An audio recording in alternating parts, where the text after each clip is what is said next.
पाहूयात पुढची बातमी। राष्ट्रवादीकडून राज्यसभेवर पार्थ पवारांचं नाव निश्चित झालंय। पार्थ पवारांचं नाव जवळपास निश्चित असल्याची माहिती सूत्रांनी दिली। येत्या काही दिवसात अधिकृत घोषणेची शक्यता आहे। सोमवारी झालेल्या बैठकीमध्ये शिक्कामोर्तब झाल्याची माहिती आहे। राष्ट्रवादीच्या कोर कमिटीच्या बैठकीत हा निर्णय झालाय अशी सूत्रांची माहिती आहे। आणि या संदर्भात अधिकची माहिती घेऊयात आमच्या प्रतिनिधी ज्योत्स्ना गंगणे यांच्याकडून। ज्योत्स्ना, राज्यसभेसाठी आता पार्थ पवार यांचं नाव निश्चित झाले, कधीपर्यंत घोषणा होऊ शकेल? याची घोषणा जी आहे ती येत्या 48 तासामध्ये होण्याची शक्यता आहे, कारण राज्यसभेमध्ये सुनेत्रा पवार यांची जागा जी आहे ती आता पार्थ पवारलाच देण्यात यावी अशी सर्व त्यांच्या पक्षातील सर्व वरिष्ठ नेत्यांनी आणि पदाधिकाऱ्यांनी जे आहे त्यांनी त्यांची इच्छा व्यक्त करून दिली। आणि त्याचबरोबर पक्षाची जी कोर कमिटीची बैठक झाली, ज्याच्यामध्ये स्वतः उपमुख्यमंत्री सुनेत्रा पवार आणि त्याचबरोबर प्रफुल्ल पटेल जे कार्यकारिणी अध्यक्ष आहेत पक्षाचे आणि सुनील तटकरे जे प्रदेशाध्यक्ष आहे अजित पवार गटाचे, हे उपस्थित होते। त्याचबरोबर इतरही वरिष्ठ नेते पक्षाच्या कोर कमिटीमध्ये उपस्थित होते। अशामध्ये सुनेत्रा पवार यांची जी राज्यसभेची जागा रिकामी झालेली आहे, कारण त्यांनी राज्याच्या उपमुख्यमंत्री पदाची शपथ घेतलेली आहे, तर त्या राज्यसभेच्या सुनेत्रा पवारांच्या रिकामी झालेल्या जागेवरती जे आहे ते पार्थ पवार यांच्या नावाची निश्चिती जी आहे ती कोर कमिटीच्या बैठकीमध्ये करण्यात आलेली आहे आणि याची घोषणा लवकरच करण्यात येईल। मात्र दुसरीकडे आपण बघतोय की अर्थसंकल्प अधिवेशन जे आहे ते राज्याचं सुरू आहे आणि अशातच जी अजित पवार गटाची अनेक त्यांच्यासमोर चॅलेंजेस आहेत, कारण त्यांना 26 फेब्रुवारीला जे आहे ते पक्षाची एक मोठी महासभा जी आहे ती पार पडणार आहे, कोर कमिटीची बैठक पार पडणार आहे आणि या 26 फेब्रुवारीला जे आहे ते राष्ट्रवादी अजित पवार गटाचे राष्ट्रीय अध्यक्ष म्हणून जे आहे नावाची घोषणा केली जाणार आहे।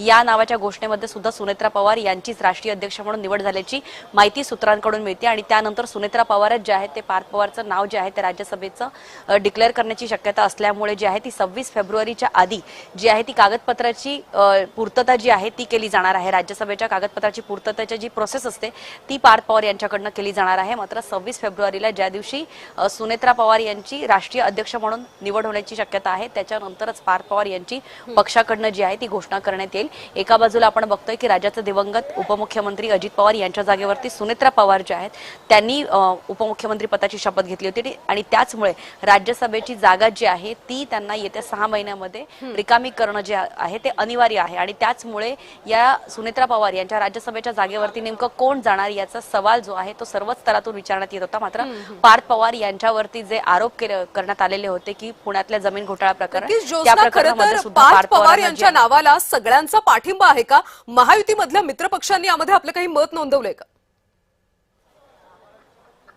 अगदी बरोबर आहे, कारण महायुतीच्या बैठकीमध्ये सुद्धा जे आहे पार्थ पवारचंच नाव जे आहे ते राष्ट्रवादी अजित पवार गटाकडनं देण्यात आलेलं होतं आणि त्यामध्ये खास करून राज्याचे मुख्यमंत्री देवेंद्र फडणवीस आणि उपमुख्यमंत्री एकनाथ शिंदे यांना सुद्धा या संपूर्ण म्हणजे जे पार्थ पवार यांचं नाव राज्यसभेसाठी जे सुचवण्यात आलंय त्याची कल्पना देण्यात आलेली आहे आणि महायुतीची एक बैठक पार पडली होती। जी बैठक जी आहे ती अनौपचारिक बैठक होती, मात्र या बैठकीमध्ये सुद्धा प्रफुल्ल पटेल आणि सुनील तटकरे आणि सुनेत्रा पवार यांनी पार्थ पवार यांच्याच नाव जे आहे ते पुढे करण्यात आलेलं होतं आणि त्यामुळे आता महायुतीच्या एक अधिकारिक बैठकीच्या आधी मुख्यमंत्री देवेंद्र फडणवीस आणि त्याचबरोबर उपमुख्यमंत्री एकनाथ शिंदे यांना पार्थ पवार यांच्या नावाची कल्पना दिली असल्यामुळे आता फक्त जी बैठक होईल ती फक्त एक नावापुरती बैठक होईल, कारण राष्ट्रवादी अजित पवार गटाकडनं सुनेत्रा पवार यांच्या राज्यसभेच्या जागेवरती पार्थ पवार यांच्याच नावाची निश्चिती आणि एकमेव नाव जे आहे ते अजित पवार गटाकडनं देण्यात आलेलं असल्यामुळे आता दुसरं नाव जे आहे ते समोर येण्याची शक्यता फारच कमी आहे। मात्र मुख्यमंत्री आणि उपमुख्यमंत्री या दोघांनाही कल्पना दिली असल्यामुळे महायुतीमध्ये या म्हणजे पार्थ पवार या नावाला जे आहे ते एकूणच सकारात्मक प्रतिसाद जो आहे तो महायुतीमध्ये मिळालेला आहे। दुसरीकडे आपण बघतोय की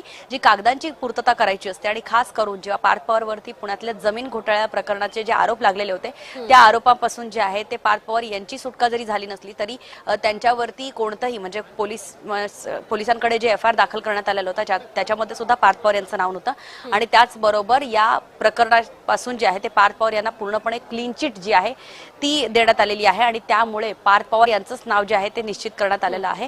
फक्त महत्त्वाचं एवढं आहे की 26 फेब्रुवारीला ज्या वेळेस राष्ट्रीय अध्यक्ष अजित पवार गटाच्या राष्ट्रवादीचं राष्ट्रीय अध्यक्ष पदाची जेव्हा घोषणा होईल तेव्हा अर्थातच सुनेत्रा पवार यांचं नाव पुढे आहे। मात्र पार्थ पवार यांच्या नावाची घोषणा जी आहे ती सुनेत्रा पवार एकट्या करतील की त्यांचा पक्ष एक बैठक घेऊन प्रेस कॉन्फरन्स घेऊन करेल याकडे सर्वांचं लक्ष असेल। घोषणा नेमकी कोण आणि कधी करेल हे पाहणं महत्त्वाचं आहे। धन्यवाद सविस्तर माहितीसाठी।